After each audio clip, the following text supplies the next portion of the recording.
Si quiere después. Bueno, pues ante todo, buenas tardes. De acuerdo, Muchas gracias. Ya me está escuchando la gente, ¿verdad? En primer lugar, a mi editor, pues ante todo, Tarrida, buenas tardes. y también a mi editorial. Muchas gracias. Ya me está escuchando gracias, ¿verdad? mis En libros. primer lugar, Para mí es un honor formar parte de buenas su tardes. catálogo y Editorial, también contar con su ya me está amistad. escuchando. En segundo lugar, quiero dar gracias a esta institución, el Ateneo de Santander, de su catálogo, esta tarde para esta presentación de un libro que yo creo que casi podría calificar de contracultural. Esta tarde para, y en tercer lugar, y sobre todo, gracias a los lectores y al público que está ahí presente, pues, escuchando y leyendo. En tercer lugar, y sobre todo, esta biografía de la luz. Es cierto que yo tengo este ministerio de la palabra hablada y escrita, pero eso no significa que, aunque tome la palabra muy a menudo, cada vez que la tomo, pues pruebo una cierta emoción. Es decir, que me emociona saber que algo de lo que yo pueda decir, que yo pueda escribir, pueda resultar interesante, pueda alimentar el alma de las personas, ¿no? Para eso escribo, ¿no? Bueno, dicho esto, esta acción de gracias, deciros que me gustaría que esta presentación no fuera una presentación. Digo que no quisiera que esta presentación fuera una presentación al uso, porque yo creo que lo interesante no es tanto el libro en sí mismo que vamos a presentar, aunque este sea el motivo por el que estamos aquí. Yo creo que lo interesante somos nosotros. No es tanto se escriben los libros para tocar el corazón de las personas. Al menos esto es lo que yo pretendo, ¿no? Quiero decir, no solamente amueblar la cabeza, que eso está muy bien, pero no es mi objetivo fundamental, sino sobre todo alimentar el alma, alimentar el corazón, ¿no? Y quisiera que ese talante de tocar el corazón, de conmover, de remover incluso, pues fuera la impronta no solamente del libro, que así lo he escrito, sino también de esta locución, de esta comunicación, ¿no? Esto sería, por así decir, la introducción, la munición de entrada. Y para que podáis seguir, o que puedan ustedes seguir lo que voy a contar, pues lo he dividido en 3 puntos y una conclusión. Un primer punto lo he titulado Del silencio a la palabra, y ahí contaré por qué he escrito este libro, de dónde nace, ¿no? Un segundo punto lo he titulado De la palabra a las palabras, y diré lo que podéis encontrar en este libro. Un tercer punto, que es el más importante, y que esto no lo he contado en otras presentaciones, que lo he titulado El rey mendigo, donde me gustaría ilustrar pues lo que he enunciado previamente con un ejemplo concreto para que se entienda bien qué es lo que yo pretendo, por qué quiero tocar el corazón, en qué sentido tocar el corazón de los lectores, y por último una conclusión, ¿no? Que podríamos titularla De la palabra del silencio, es decir, volver donde hemos empezado, ¿no? Y sin más, pues comienzo con el primer punto, que he titulado, como digo, Del silencio a la palabra, ¿no? Bien, hace 9 años, en el 2012, yo publiqué un libro titulado Biografía del silencio, que ha tenido una fortuna comercial y una fortuna existencial extraordinaria, totalmente inesperada. Y este libro que hoy presentamos, la biografía de la luz, es la continuación natural, no estratégica o no comercial de la anterior. Quiero decir, natural, que de alguna manera yo he experimentado, y eso es lo que cuento en el libro, que el silencio me lleva a la luz. El silencio conduce a la luz, ¿no? Y no quiero decir con esto que yo me considere una persona iluminada, ni mucho menos, pero sí que ahora veo las cosas con mayor claridad. Y cuando digo las cosas, digo el sentido de mi vida, digo la existencia, insistencia de Dios, digo por qué estamos aquí en este mundo, cuál es el núcleo de la cuestión, en fin, los problemas o las cuestiones fundamentales, ¿no? No digo, evidentemente, que yo tenga respuesta a estas cuestiones fundamentales, ni mucho menos, Dios me libre, pero sí propuestas, no respuestas, pero sí propuestas de trabajo, que es lo que planteo en Biografía de la Luz, ¿no? Nosotros, o al menos yo, tenemos normalmente la mente llena de pensamientos oscuros y el corazón lleno de emociones tóxicas. Y esto me sucede, supongo que no soy el único, que nos pasa a muchos, ¿no? Que tenemos pues, la mente y el corazón un poco emponzoñado, necesita limpieza, ¿no? Pues bien, la meditación, la práctica del silenciamiento sirve para esto, ¿no? Para limpiar esos pensamientos oscuros, esas emociones tóxicas, ¿no? Una mirada cálida hace que se deshiele pues eso que nos está paralizando y que impide el flujo de la vida, ¿no? Y eso es lo que produce la meditación, ¿no? En la medida en que vas limpiándote de esto, pues vas descubriendo que tú eres espaciosidad interior, ¿no? Yo suelo explicar esto, de que somos espacio. No solamente hay espacio exterior, sino que somos espacio interior. Ese es el gran descubrimiento, o menos el primer gran descubrimiento, luego hay más. Suelo explicarlo con el ejemplo del escenario. Si tú vas a un teatro y te encuentras con un escenario lleno de decorados y lleno de personajes, pues tu atención está en los decorados y en los personajes, ¿no? Pero si luego quitas los personajes, o se marchan los personajes, y quitas el decorado, lo que se queda es el escenario, ¿no? Entonces te haces cargo de que eso es un escenario. Antes tu atención estaba puesta en lo que había ahí, pero no en el escenario mismo, ¿no? Pues esto es lo que sucede exactamente con la práctica de la meditación, ¿no? Que cuando logramos quitar buena parte, no digo todo, porque quizás todo nunca se pueda quitar, ¿no? Pero buena parte de lo que nos enturbia del parloteo interior, lo que queda es la mente vacía, o al menos bastante vacía, ¿no? Y esa experiencia de la mente vacía es a lo que se llama consciencia, ¿no? Eh, la consciencia es la luz. Es decir, tenemos luz cuando somos conscientes, cuando vemos, ¿no? Pero claro, para ver, para tener esa luz, antes hay que haber atravesado el parloteo de todos esos personajes y todos esos decorados y el vacío, el escenario vacío. Es decir, que el vacío es la otra cara de la plenitud, ¿no? Esto es importante entenderlo porque como luego explicaré también, la otra cara de la luz es la sombra.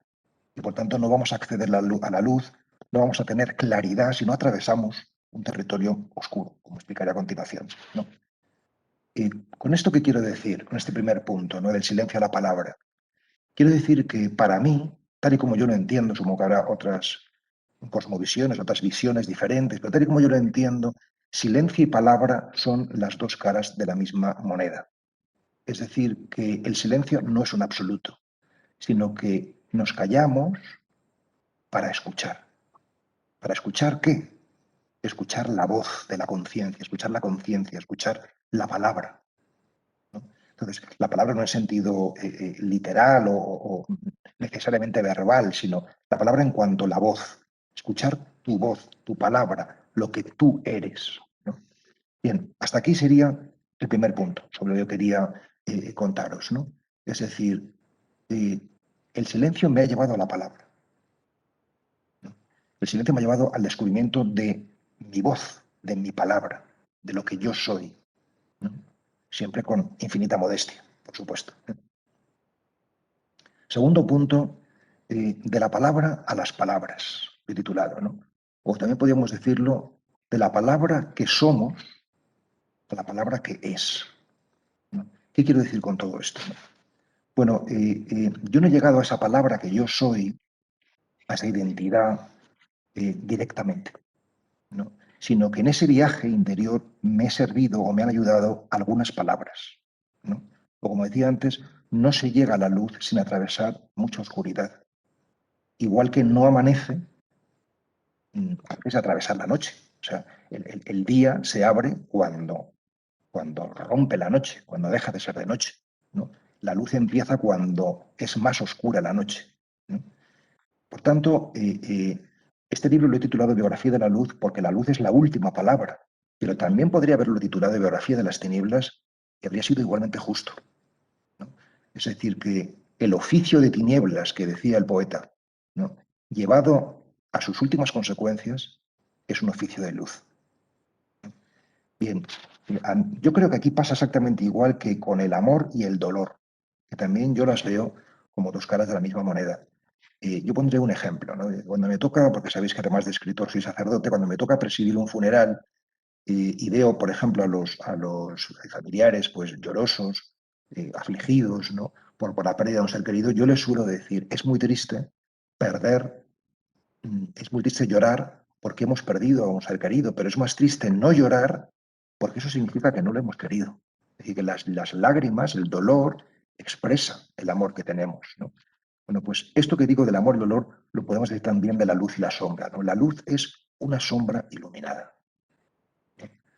Podemos decirlo también de otra forma, ¿no? Y es que el dolor es nuestro principal maestro.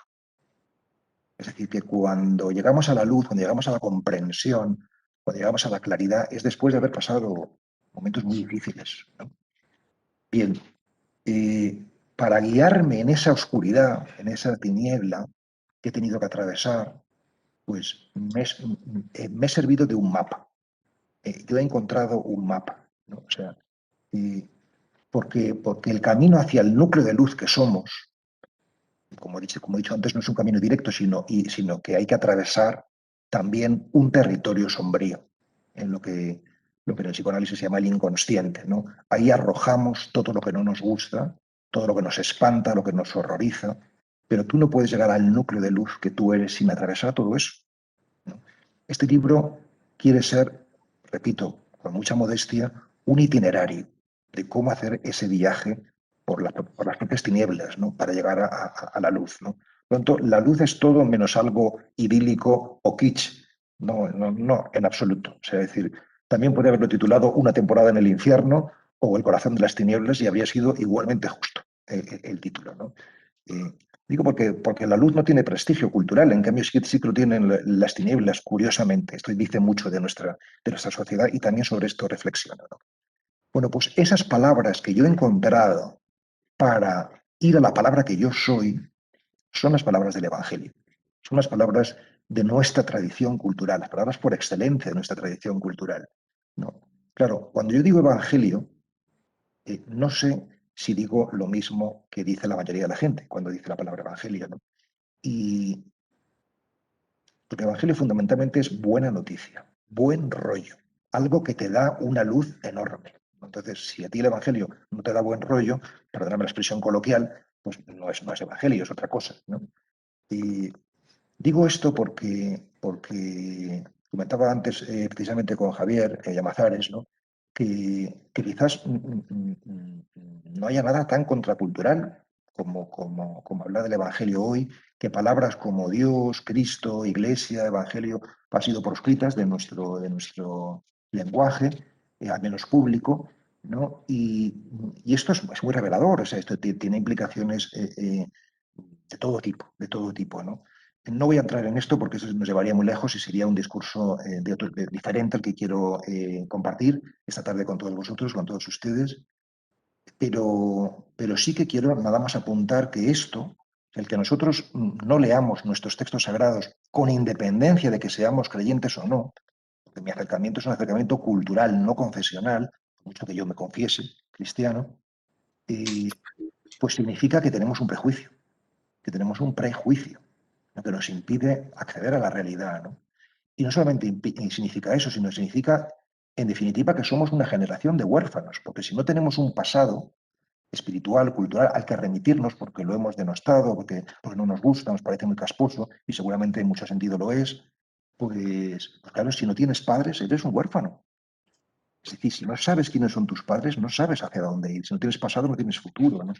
Y por eso yo creo que estoy convencido, o sea, que no solamente hay una necesidad espiritual enorme en nuestra sociedad, o sea, yo veo mucha, mucha hambre de espíritu, muchísima. Quien diga que el espíritu está en crisis es que no sale a la calle y ve, ¿no? Hay muchísima hambre de espíritu. Pero también veo, y esto no lo dice casi nadie, eh, deseo de reconciliación con nuestra patria espiritual, con nuestros orígenes, ¿no? Es decir, que no nos dé vergüenza venir de donde venimos, sino que nos sintamos orgullosos de venir de donde venimos, ¿no? Bien. Eh, mm, Aterrizo, ¿no? Aterrizo y paso al punto importante, ¿no? Aterrizo diciendo que yo, para escribir este libro, he tenido que intentar olvidarme, creo que lo he conseguido en buena medida, de todo lo que yo había aprendido del Jesús histórico y del Cristo de la fe. Es decir, que este no es un libro, Biografía de la Luz, no es un libro de historia, ni es un libro de teología, ¿no? Y acercarme de la manera más virgen posible, como si fuera la primera vez que leía estas palabras, ¿no? Que es como yo creo que hay que leer un libro, hay que leer y hay que vivir como si fuera la primera vez, porque realmente es la primera vez. Estoy contando cosas que he contado en diversas ocasiones, pero me gustaría que en mis labios y en mi corazón resonaran como si fuese la primera vez, porque realmente intento reformularlas para hacerlas vivas, ¿no? Para hacerlas vivas, ¿no? Bien, ¿y qué he descubierto? Pues he descubierto que estas palabras del Evangelio, pues admiten un acercamiento de todo tipo, de muchos tipos, que cada generación, cada persona incluso, puede acercarse y debe acercarse de una óptica particular, singular, la suya, ¿no? Pero que yo he resumido en tres fundamentales, que es lo que llamo la lectura existencial, la lectura meditativa y la lectura poética, ¿no? Enuncio nada más porque tampoco quiero entrar en esto, ¿no? O sea, lectura existencial significa que todos los problemas, todos los dilemas que podamos plantearnos, la enfermedad, el miedo, la muerte, la desesperación, el paro, cualquier problema que podamos plantear en el Evangelio no tiene una respuesta, pero sí una propuesta, es decir, una plantilla desde la que leer lo que nos sucede, ¿no? Y esto es muy importante, tener una plantilla para comprendernos, ¿no? Unas claves de interpretación, ¿no? Esto me parece la bomba. Lectura meditativa significa que es un libro pensado sobre todo, no exclusivamente, pero sí sobre todo para quienes practicamos la meditación. Porque lo que nos pasa por dentro cuando hacemos silencio encuentra en el Evangelio, esta es la lectura meditativa, una interpretación alegórica. Es decir, pistas para entendernos lo que nos pasa, ¿no? Maravillosas, insólitas. Yo no tenía ni idea de todo esto, ¿no? O sea, hasta hace pocos años. Y por último, lectura poética o artística. O sea, ¿qué es el arte? Pues el arte es un espejo de nuestra identidad. O sea, un cuadro, un libro, una composición, lo que quieren es ofrecernos espejos de nuestra identidad. Es decir, ayudarnos a indagar en quiénes somos, ¿no? El Evangelio lo hace de múltiples maneras, pero una muy poderosa y muy poco explorada son las imágenes. El lago, la montaña, el camino, el grano de mostaza, la red, tantas imágenes que son espejos de nuestra identidad, que están hablando de nosotros, ¿no? Y si aprendiéramos a contemplarlas, encontraríamos una fuente extraordinaria de la que poder beber. Bien, y entonces, con esto ya pasaríamos a la tercera parte, que es de la que quiero de mi exposición, que es donde quiero dar más hincapié. Vamos, será 10 minutos más, o 15 como máximo, ¿no? Porque lo interesante también luego las preguntas y demás, ¿no? Y esta tercera parte la he titulado El Rey Mendigo. Y sobre esto sí que no he hablado nunca. Todo lo anterior lo he contado en otros sitios, pero esto que voy a contaros ahora no lo he contado nunca. Y, aunque lo podéis encontrar en la biografía de la luz, porque a mí me gustaría no limitarme a declarar grandes principios, que es lo que acabo de hacer ahora mismo, sino aterrizar. Aterrizar y ver si es posible, ojalá, pues que algún corazón, o muchos corazones de los aquí presentes, o los que escuchen estas palabras, pues se remueva, se toque, se conmueva, ¿no? Se mueva con esto, ¿no? Y voy a leeros un texto del Evangelio breve, que es el del ciego Bartimeo, Mateo 10, 46 al 52, los versículos, y luego voy a intentar ofrecer alguna clave de interpretación que haga comprensible cuál ha sido mi acercamiento y por qué digo que esta lectura es una lectura muy personal. Es decir, que aquí se está hablando de ti, se está hablando de mí, se está hablando de cada uno de nosotros, ¿no? Si es que sabemos leerlo, ¿no? O queremos leerlo así. Bien, esto del rey mendigo es el título que yo le doy, pero en el Evangelio se titula El ciego Bartimeo. Bueno, dice el texto así, os lo leo brevemente. Y cuando salió de Jericó con sus discípulos y una multitud considerable, Bartimeo, hijo de Timeo, un mendigo ciego, estaba sentado a la vera del camino. oyendo que era Jesús de Nazaret, se puso a gritar: Jesús, hijo de David, ten piedad de mí. Muchos le reprendían para que se callase, pero él gritaba más fuerte: Hijo de David, ten piedad de mí. Jesús se detuvo y dijo: llamadlo. Llamaron a Jesús diciéndole: ánimo, levántate, que te llama. Él se quitó el manto, se puso en pie y se acercó a Jesús. Jesús le dirigió la palabra: ¿qué quieres que te haga? Contestó el ciego: maestro, que recobre la vista.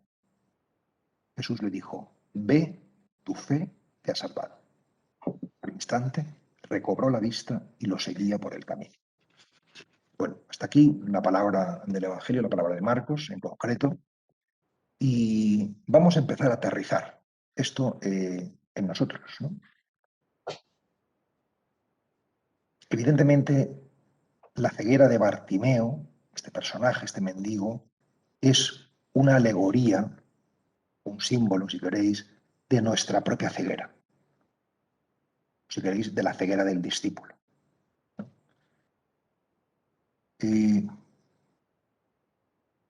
Quiere esto decir que en este texto hay al menos 4 palabras, intentaré glosar brevísimamente, que son fundamentales, que nos van a hacer, que es un itinerario que nos va a hacer comprender de qué se trata.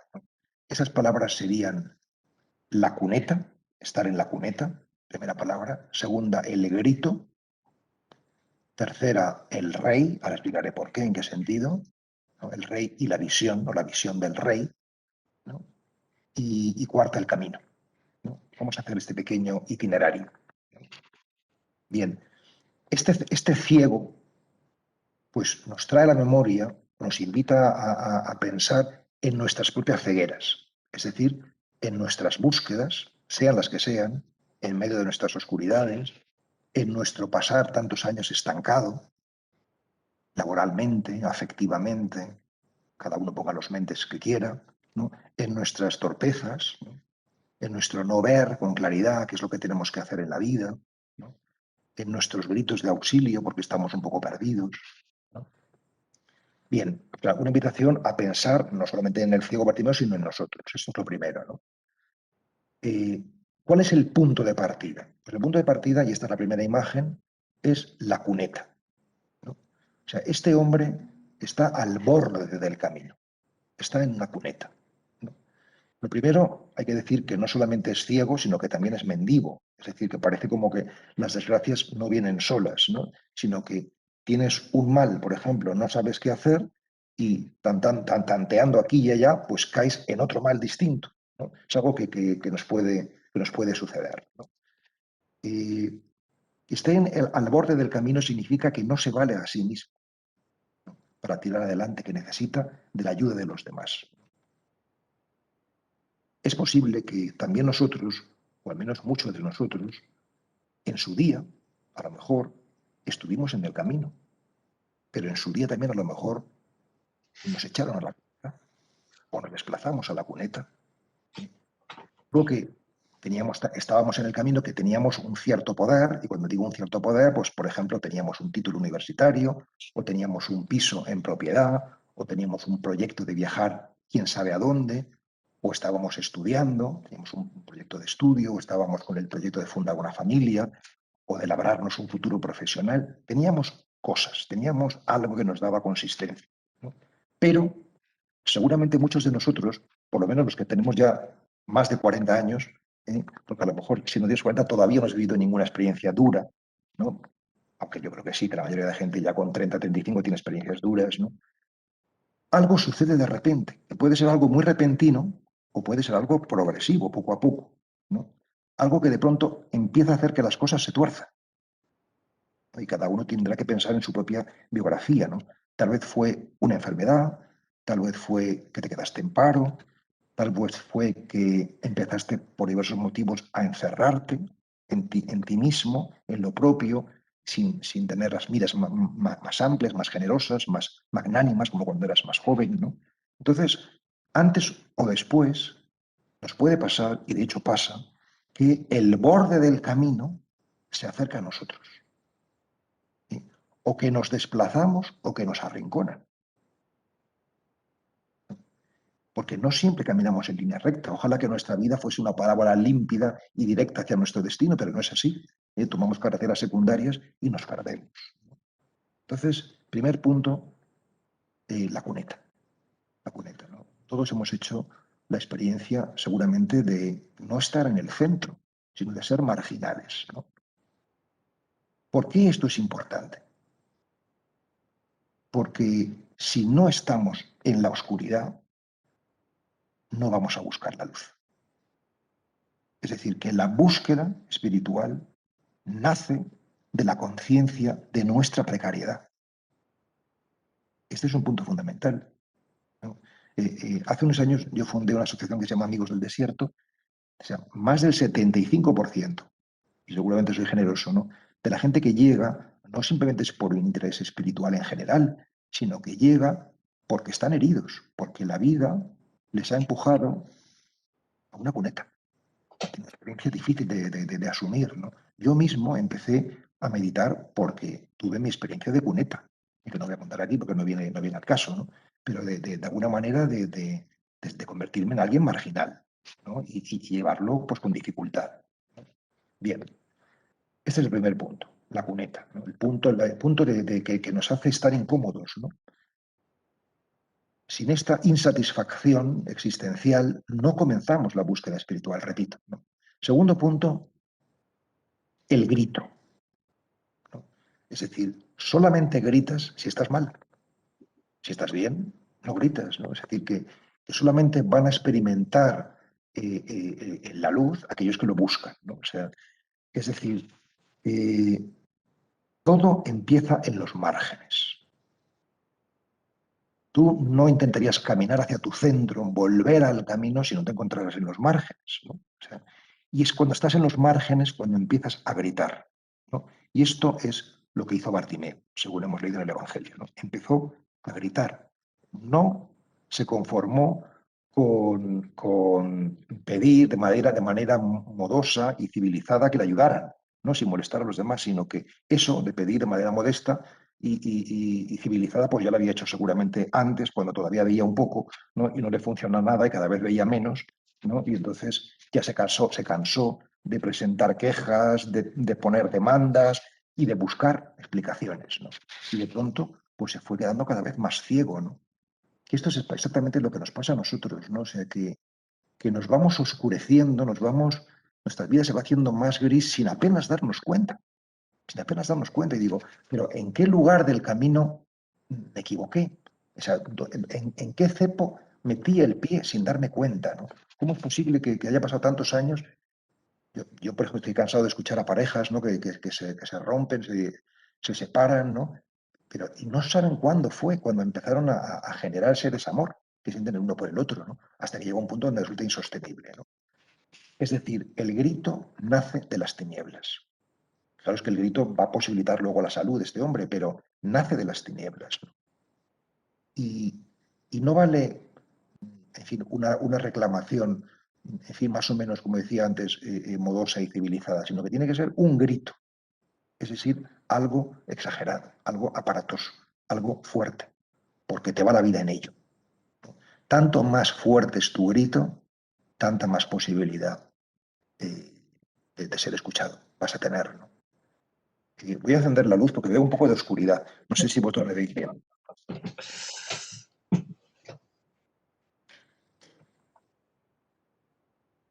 Quizás así un poco mejor, ¿no? Sí, Bueno, muy bien. sí.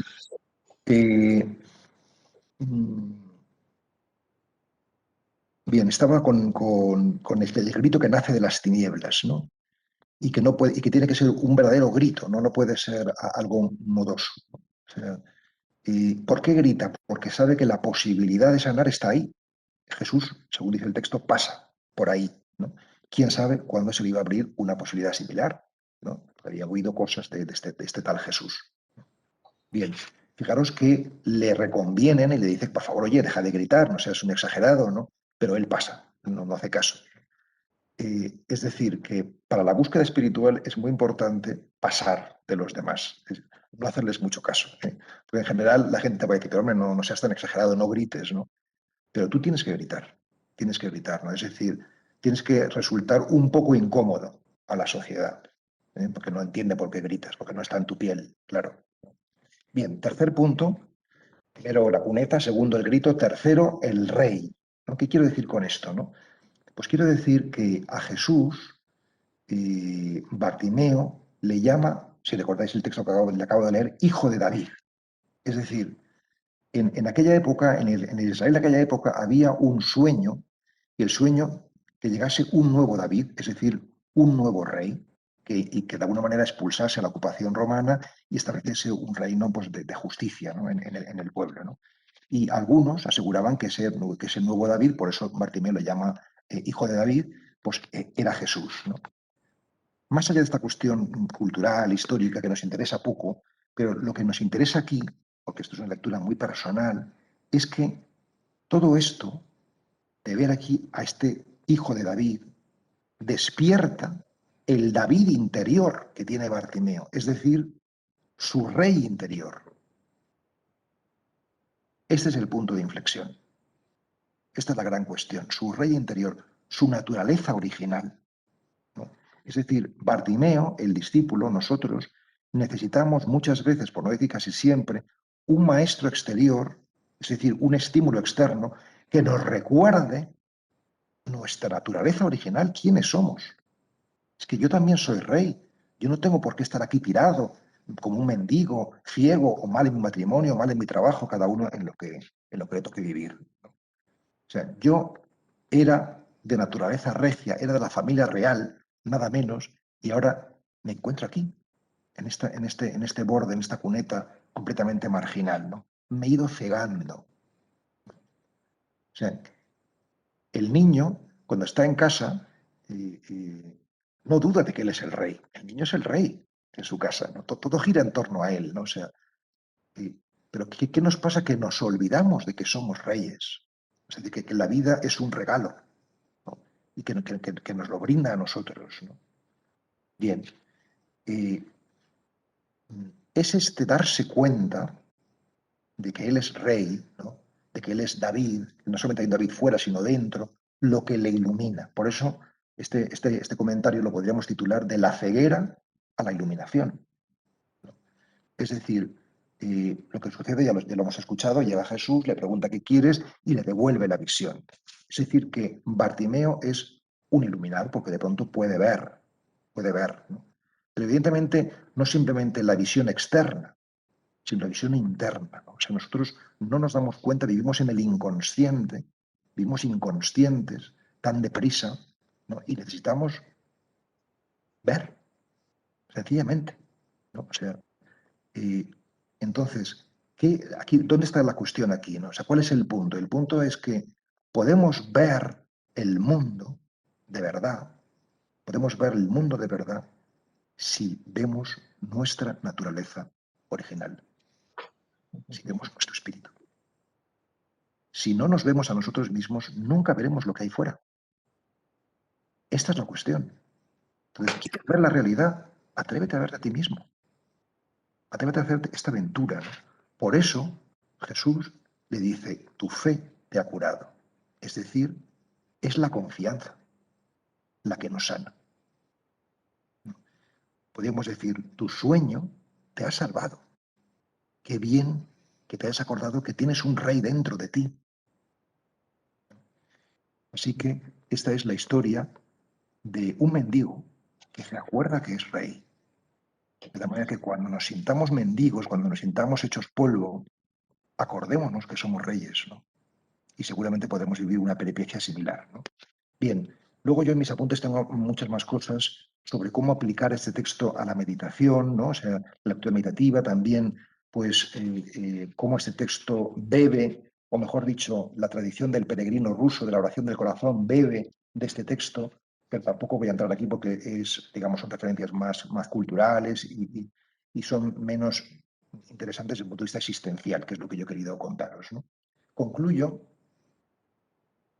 pues con una coda, ¿no? que lo que dice el texto es que bueno, puedo leer tal cual, ¿no? Al instante recobró la vista y le seguía por el camino, es decir, que ya deja la cuneta y vuelve al camino, ¿no? Ha vuelto al camino, ha vuelto al camino, ¿no? Y todo esto de volver al camino ha sido posible porque ha escuchado las palabras ánimo, es decir, ten alma, no significa ánimo, ten alma, levántate, es decir, vive a la altura de ti mismo, te llama, tu maestro interior, tu voz interior, tu identidad más profunda, tu naturaleza original, te llama, ¿no? Y vuelve al camino, es decir, le incorpora al mundo. ¿Quieres tú decir que la verdadera espiritualidad nos incorpora al mundo? No nos saca del mundo, sino nos mete más profundamente en él, ¿no? Bien, mi reflexión termina, os decía, con de la palabra al silencio. Es decir, todo esto que os he compartido, pues es una invitación a que nosotros ahora hagamos un pequeño silencio, ¿no? Primero silencio, un silencio, digamos, reflexivo, interpretativo, de revisión de la propia vida, pero luego también un silencio, a lo mejor por lo menos, un silencio de agradecimiento por haber sido capaces de gritar, por haber sido capaces de reconocer el maestro exterior, el maestro interior, ¿no? Y incluso de alabanza o incluso un silencio contemplativo, un silencio sin palabras, ¿no? Esas son palabras mayores, pero a lo mejor también podemos acceder a este tesoro, ¿no? Y yo os voy a dejar con 3 preguntas, para que la cosa no se quede en una reflexión, sino que de alguna manera apunte a vuestra, en fin, a vuestra vida personal, ¿no? Que si me preguntarais qué es lo más importante de lo que quieres decir, pues estas 3 preguntas, que es la manera de aterrizar lo que he intentado deciros en nuestra vida, ¿no? Una primera sería, ¿tú has estado alguna vez en la cuneta? Y si has estado, ese lugar ha sido espiritualmente fecundo para ti a la larga o ha sido simplemente un infierno y basta. Primera cuestión, ¿has estado en la cuneta? ¿Eso ha sido algo espiritualmente fecundo, interesante? Una segunda cuestión, todo lo que estamos hablando de la ceguera, sería, ¿tú qué es lo que realmente quisieras ver? ¿Tú quieres ver algo? ¿Aspiras a ver algo?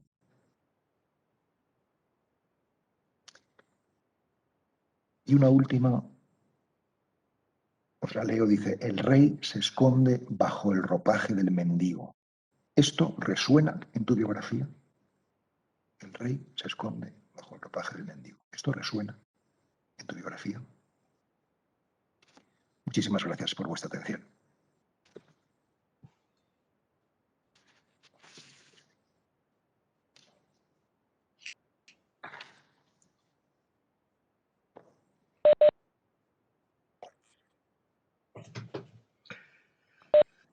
Pues buenas noches. Me van a permitir que rompa el silencio, aunque me temo que me he adelantado un poco a nuestro querido Pablo Dors en eso del silencio. Y lamentablemente no ha sido premeditado. Más bien ha sido cuestión de que esta Cantabria infinita nuestra es demasiado grande y las conexiones en áreas rurales me temo que todavía no van como debieran. Aún así, espero que hayan disfrutado tanto como yo con las palabras de Pablo. La verdad que bueno, vamos a asistir a un maravilloso ejercicio de hermenéutica, como se llama esa disciplina que da luz a textos de comprensión, textos antiguos, a textos que necesitan verse desde ese ángulo. Lo que ha hecho hoy para nosotros es una visión, digamos, en vivo de lo que van a encontrar en Travesía de la Luz, un ejercicio de casi 600 páginas. Le ha llevado 4 años de trabajo y en el que tiene una fabulosa técnica que se llama hidropotismo, porque cada uno de los capítulos, que son muchísimos, cuando en el libro ya lo verán, parte de un pasaje del Evangelio y a partir de ahí relaciona con nuestra vida, con nuestro mundo, es una reflexión sobre un camino hacia el conocimiento, la iluminación, que en el fondo es lo que nos cuenta con esa biografía de Cruces. Y aborda muchos temas, incluso algunos espinosos, incluso, pues, yo lo comentaba de cámara antes de empezar, ¿no? Puede haber algún lector que nada más qué reflexiones hace el papel de Cruces. En la primera, casi la primera línea del libro se ve esta frase.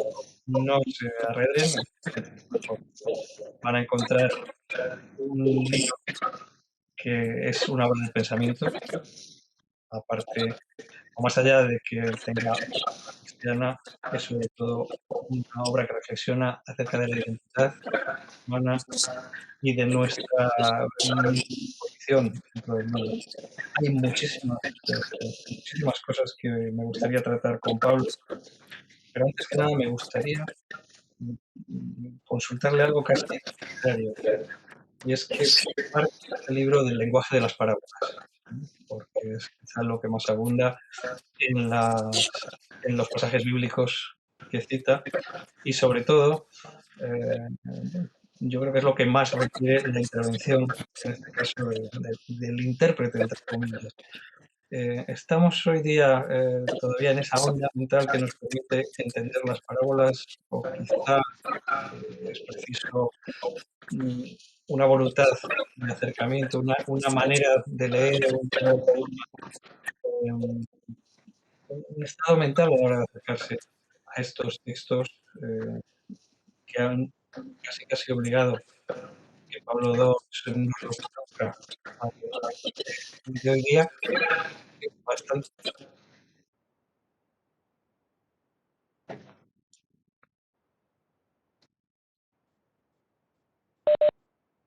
Eh,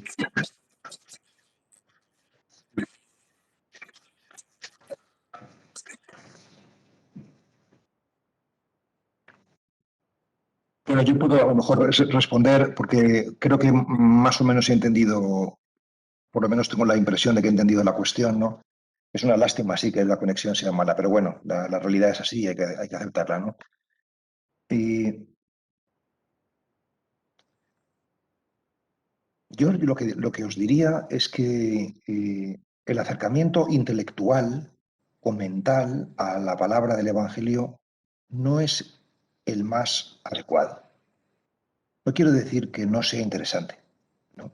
Y que no sea necesario también. O sea, que no quiero denostar la inteligencia ni la reflexión, ni mucho menos, ¿no? O sea, pero yo hablo mucho de que hay diferencia entre lo intelectual y lo sapiencial, ¿no? Porque el intelectual intenta penetrar en la realidad para comprenderla, mientras que el sabio no intenta penetrar en la realidad, sino que más bien permite que la realidad entre en él, que es muy distinto, ¿no? Es decir, que no tiene esta especie como de invasión, ¿no? De querer descifrar, ¿no? Que es lo típico del intelectual, ¿no?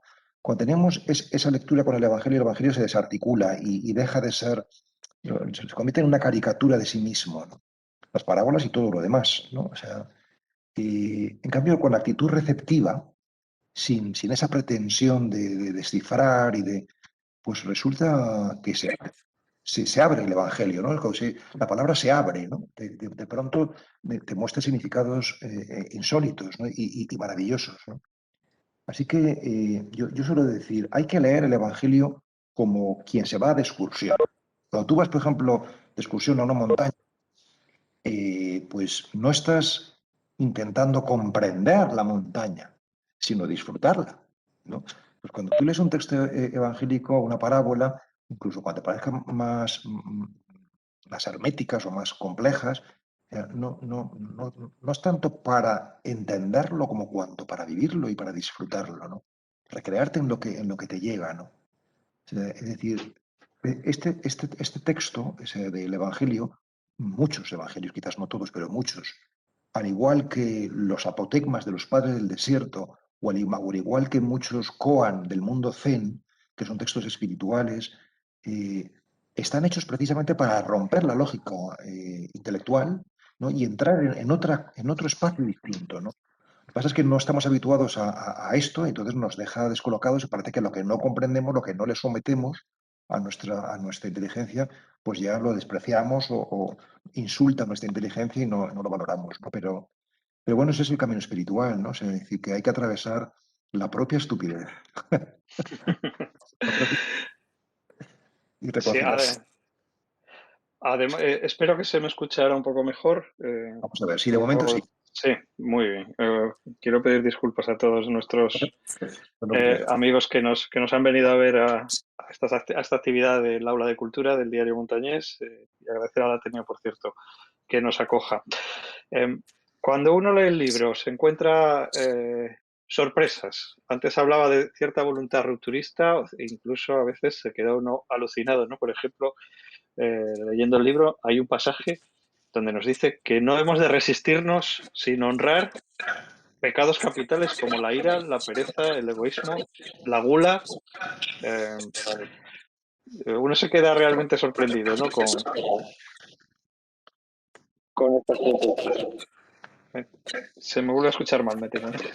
Sí, bueno, creo que puedo glosar algo, no recuerdo exactamente cómo lo digo, ¿no? O sea, lo que sí que ciertamente creo firmemente es que si tú, por ejemplo, yo suelo poner muchas veces este ejemplo si tú, por ejemplo, quieres meditar o quieres leer en tu casa y viene tu hijo pequeño y le reclama tu atención y tú le das un bofetón, pues seguramente tu hijo va a ponerse a llorar y ya no vas a poder ni leer ni meditar.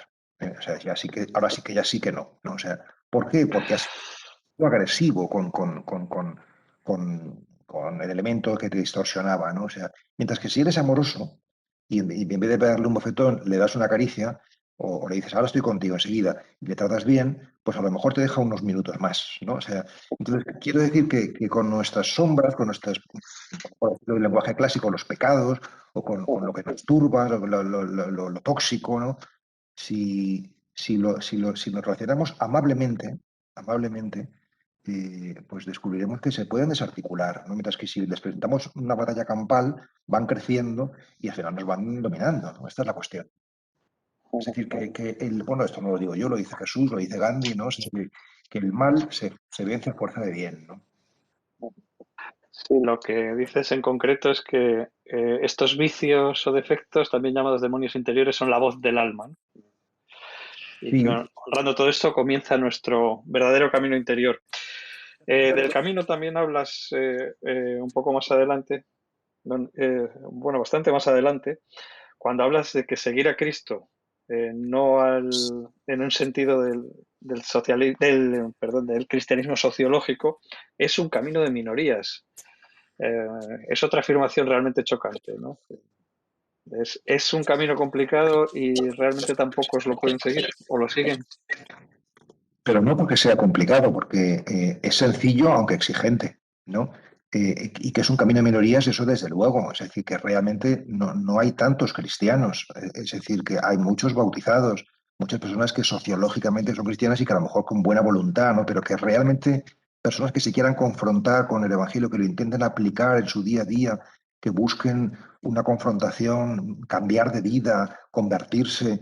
O sea, todo esto es un estado de decepción, es decir, que no conozco a tanta gente que realmente, o sea, la mayoría de la gente no lo vive así, ¿no? O sea, yo creo que esto por un lado, y luego no pasa nada por ser minoría, lo importante es ser una minoría digna, ¿no? O sea, es mejor ser minoría digna que ser una mayoría sin ninguna dignidad, ¿no?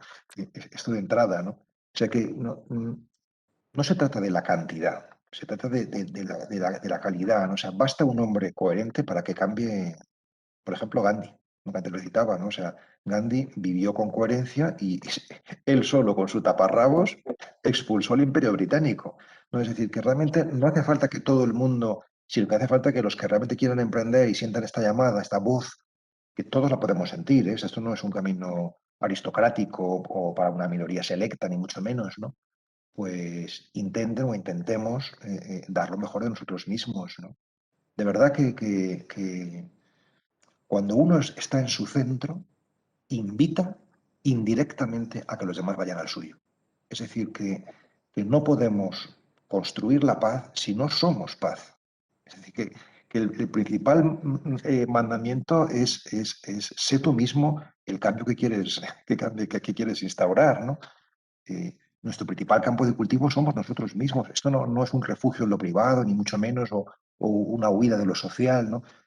Ni mucho menos. O sea, tenemos que seguir comprometiéndonos, pero el primer compromiso es nosotros mismos. Esto sí que yo lo considero básico. En todo caso, este libro no está planteado como una obra estrictamente religiosa, sino que tengo la sensación de que tiene una vocación de alcanzar a un lector mucho más amplio, ¿no? De otras confesiones o, digamos, a un lector contemporáneo en general. ¿Tenías un poco eso en mente a la hora de redactar el libro? Sí, o sea, decir, yo me dirijo a los buscadores espirituales, sean cristianos o no lo sean, ¿no? O sean agnósticos o estén en otros caminos, ¿no?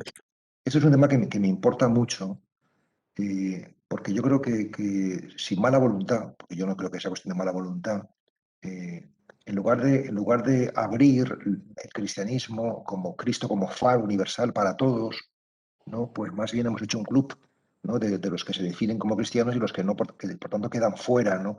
Entonces, cuando ya entramos con inclusión y exclusión, no te digo ya nada, excomunión, cuando entramos ya en eso, en esa lógica, pues ya hemos perdido los papeles, o sea, es decir, porque realmente la lógica del cristianismo es profundamente inclusiva, o sea, el sueño de Jesús es la fraternidad universal, no unos pocos, ¿no? Sino realmente que todo el mundo haga esta experiencia, ¿no? Entonces yo me dirijo fundamentalmente a la gente que tiene hambre y sed de vida con mayúscula, ¿no? O sea, que no se conforman con lo primario, que es fundamental, ¿no? Pues lo corporal, ni tampoco con lo secundario, ¿no? Que es, digamos, pues el mundo de los deseos, de la mente, ¿no? Sino que quieren ir al alma, quieren ir al espíritu, quieren ir al anhelo profundo, ¿no? Y lo que pasa es que eh, yo utilizo el universo cristiano para hacer este viaje universal, ¿no? O sea, es decir, las imágenes y las palabras que nacen de Jesús, porque me parecen de las que yo conozco las más poderosas para hacer este viaje, ¿no? Seguramente se puede hacer de muchas, con muchas, o sea, no, es decir, que para hacer el viaje místico, que es el viaje interior, hace falta también un viaje poético. Mística y poética van de la mano, ¿no? Y yo sigo la poética cristiana porque es la que conozco y es la que amo y es la que me ha ayudado a mí. Pero evidentemente, pues un musulmán tendrá que hacer la poética sufí, un budista la poética zen y así sucesivamente, ¿no? Es decir, que cada uno tiene que recorrer el sendero desde que le lleva a la cima, aunque en la cima nos vamos a encontrar todos. Es muy curioso que aludas al libro como un viaje, porque realmente cuando uno se enfrenta a él, desde luego lo va descubriendo, ¿no? Está organizado como un recorrido que parte de los misterios y que casi digamos que parte del yo hasta llegar a la realidad, digamos el mundo, ¿no? Del yo interior al mundo. Incluso el capítulo final se titula así, Destellos de realidad. Esos son realmente los pasos, el recorrido que debemos o que podemos trazar para Pues llegar a esa iluminación. me gusta mucho esta pregunta, Javier, porque es algo que yo he intentado en el libro, pero que solamente creo, un lector atento lo puede percibir, porque yo creo que el lector, digamos, menos atento, pues verá simplemente una colección de comentarios a textos evangélicos y ya está, una colección más o menos ordenada, ¿no? Pero realmente no es que esté simplemente ordenada, sino que es un itinerario, es un viaje, es decir, que lo que yo cuento, que en definitiva es una organización que respeta bastante la cronología, pero no completamente, ¿no? Es cómo bueno, por eso empieza con la cita de Jung, diciendo que todo lo que sucede en la vida de Cristo sucede siempre y en todas partes, ¿no? Es decir, que si seguimos este itinerario, descubriremos que ese es nuestro itinerario, ¿no? Si estamos despiertos, ¿no? Es decir, que empezamos como empezamos y terminamos como acabas de apuntar ahora, y es descubriendo el mundo. Es decir, cuando hablamos de el iluminado, ¿qué es lo que se ilumina? Lo que se ilumina es la realidad. Es decir, lo que empiezas a ver es el verdadero color de las cosas, la verdadera temperatura de las cosas, ¿no? Bueno, esto mismo es lo que he intentado explicar a partir de este evangelio, ¿no? Es gracias a que este hombre se descubre quién es él, yo soy rey, que ve la realidad y se incorpora al camino, ¿no? Es decir, que el proceso místico, el proceso espiritual es para devolvernos a la vida e incorporarnos en plenitud, de pleno derecho, ¿no? Esta es la cuestión, ¿no? Es verdad que el mundo pues, tiene muchísimas cosas muy oscuras, ¿no? O sea, yo qué sé, tenemos ahora una pandemia, los trenes descarrilan, hay terremotos, hay mil cosas, ¿no? O sea, pero es mucho más lo hermoso que lo oscuro. Y cuando uno está despierto, de lo que se da cuenta es de eso, o sea, de que el bien sobreabunda, ¿no? Y el que no lo vea es que no ha hecho ese camino interior y por eso no lo puede ver todavía, ¿no?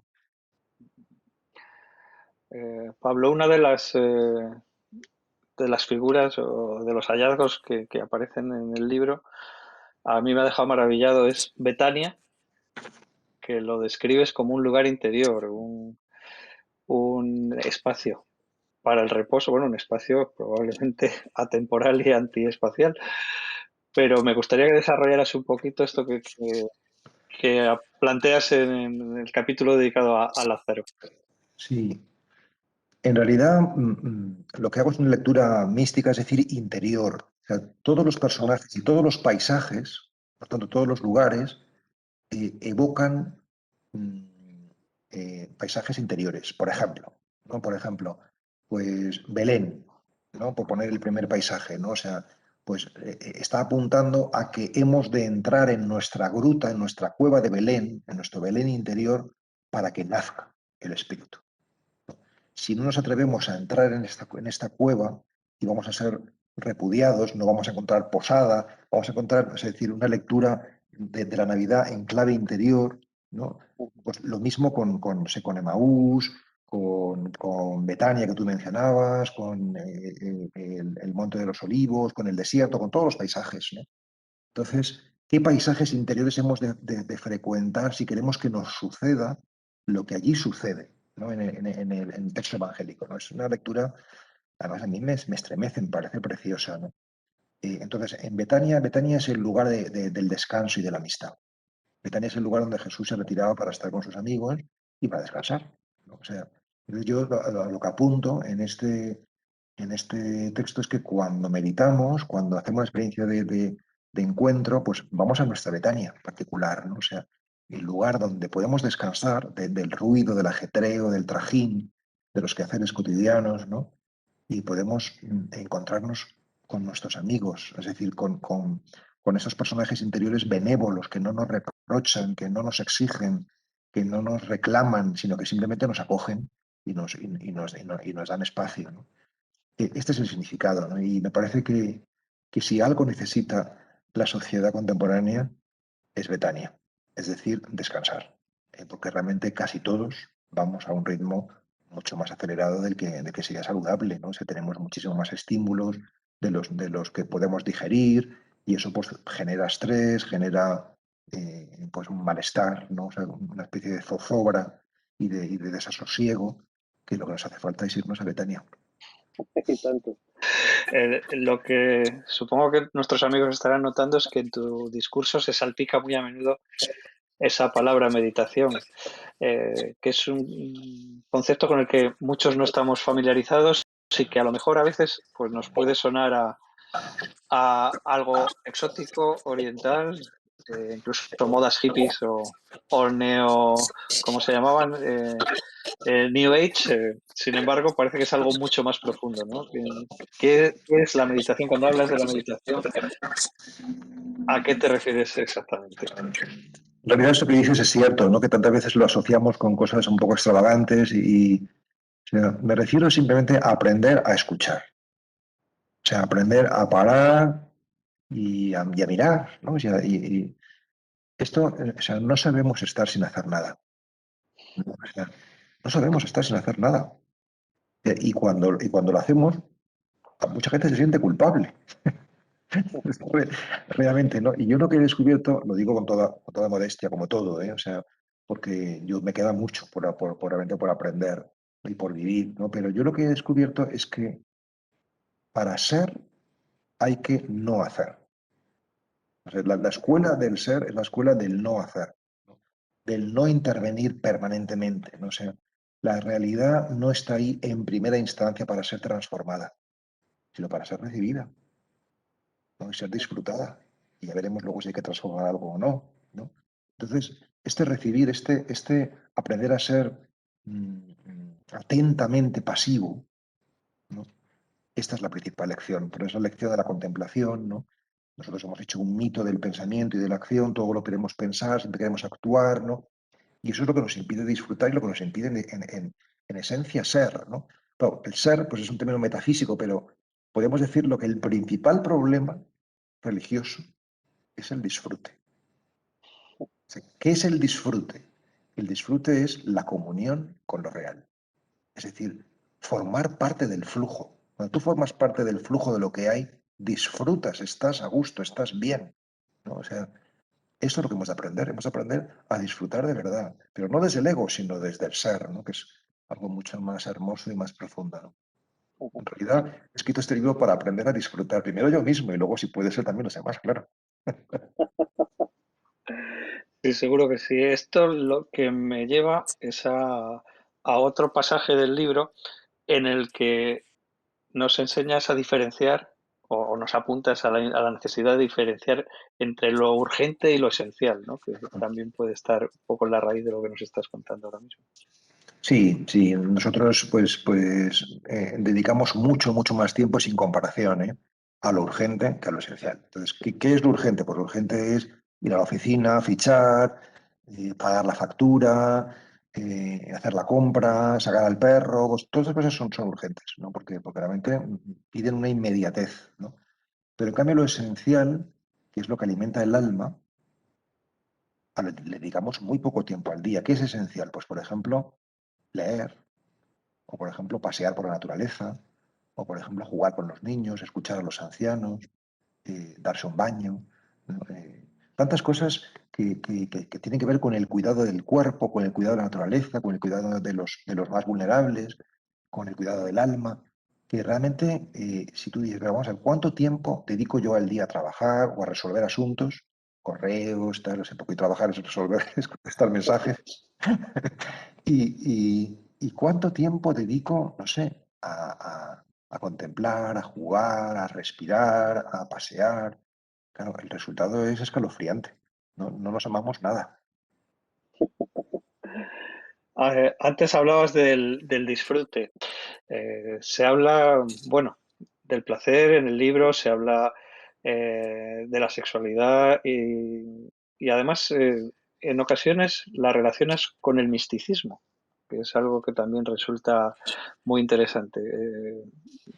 Es una asociación, digamos, natural en ese sentido o O sea, la sexualidad, tiene un proceso. en realidad no tendría que ser un sacerdote quien hable de estas cosas, pero si tú preguntas, te haces una encuesta de los 2 o 3 momentos más felices en tu vida, para la mayoría de las personas, un encuentro sexual forma parte de esos momentos más felices, ¿no? Es decir, que realmente el tema de la sexualidad va muy asociado con la felicidad, ¿no? O sea, entonces hay que preguntarse por qué, ¿no? O sea, por qué realmente muchas experiencias de felicidad están asociadas con la sexualidad, también con el misticismo, ¿no? Con las experiencias espirituales, pero bueno, son mucho menos, ¿no? Pero también.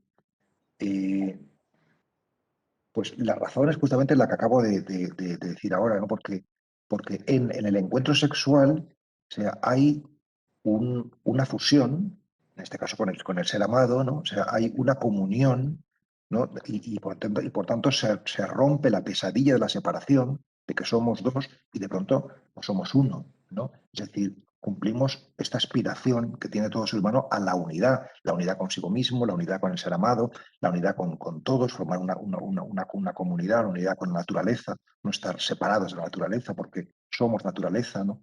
Entonces, digamos que el misterio que late detrás de la sexualidad es el de la unidad, que es el mismo que late detrás del misticismo. O sea, el misticismo lo que quiere es descubrir que todos somos uno. Dice Jesús en Nazaret del Evangelio, que todos sean uno como tú en mí y yo en ti. Esto es como lo máximo, ¿no? La unidad es lo máximo.